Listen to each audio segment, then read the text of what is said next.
Youngsters basketball கிளப்புடன் இணைத்து பயணிக்கும் அனைவருக்கும் வணக்கம்.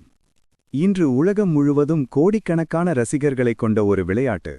வேகம், திறமை, குழு ஒருங்கிணைப்பு, இந்த மூன்றையும் ஒரே நேரத்தில் காட்டும் விளையாட்டு கூடைப்பந்தாட்டம், பாஸ்கெட்பால். ஆனால் இந்த கூடைப்பந்தாட்டம் இந்தியாவுக்குள் எப்போது வந்தது? யார் கொண்டு வந்தார்கள்? எப்படி இது நம்ம நாட்டில் வளர்ந்தது? இந்த வீடியோவில் அதற்கான முழு வரலாற்றை பார்க்கலாம். பாஸ்கெட்பால் உலகத்தில் பிறந்தது எப்படி?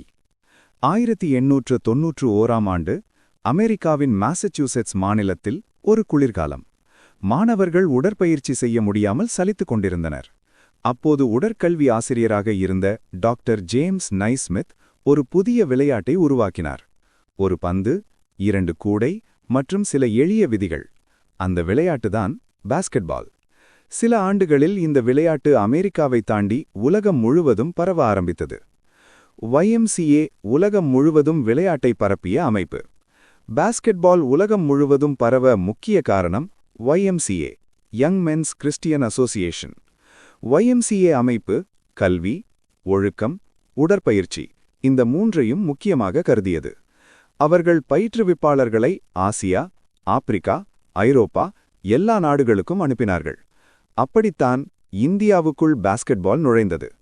1900 முதல் 2020 காலகட்டத்தில் YMCA மிஷனரிகள் பாஸ்கெட்பாலை இந்தியாவுக்குள் கொண்டு வந்தார்கள். அந்த காலத்தில் இந்தியா பிரிட்டிஷ் ஆட்சியில் இருந்தது. மேற்கத்திய கல்வி முறை வளர்ந்து கொண்டிருந்தது. YMCA மையங்கள் உருவான முக்கிய நகரங்கள் சென்னை, மெட்ராஸ், கொல்கத்தா, மும்பை. இந்த நகரங்களில்தான் முதன்முதலில் கூடைப்பந்தாட்டம் விளையாடப்பட்டது. பள்ளி, கல்லூரிகளில் வளர்ச்சி. ஆரம்ப காலத்தில் பாஸ்கெட்பால் பொதுமக்களுக்கு கிடைக்கவில்லை. பள்ளி, கல்லூரி மாணவர்களுக்கு மட்டுமே இருந்தது. கிறிஸ்தவ மிஷன் பள்ளிகளும் YMCA கல்லூரிகளும் பாஸ்கெட்பாலை உடற்கல்வி பாடமாக கற்றுக் கொடுத்தன. மாணவர்கள் ஓட்டம், பந்து கட்டுப்பாடு, குழு விளையாட்டு இவைகளை பாஸ்கெட்பால் மூலம் கற்றார்கள். அதனால் இந்த விளையாட்டு மெதுவாக மாணவர்கள் மத்தியில் பிரபலமானது. இந்திய இராணுவத்தில் பாஸ்கெட்பால். பிரிட்டிஷ் காலத்தில் இந்திய இராணுவம் உடற்பயிற்சிக்கு மிக முக்கியத்துவம் கொடுத்தது. அப்போது ஃபுட்பால், ஹாக்கி, பாஸ்கெட்பால் இந்த 3 விளையாட்டுகளும் இராணுவ முகாம்களில் அறிமுகப்படுத்தப்பட்டன. பாஸ்கெட்பால் வேகமான முடிவெடுப்பு, உடல் சுறுசுறுப்பு, குழு ஒருங்கிணைப்பு இவைகளை வளர்த்ததால் இராணுவத்தில் இது விரைவாக பரவியது. இன்றும் இந்திய இராணுவம் இந்த விளையாட்டின் பெரிய ஆதரவாளராக உள்ளது. தேசிய அமைப்பு BFI.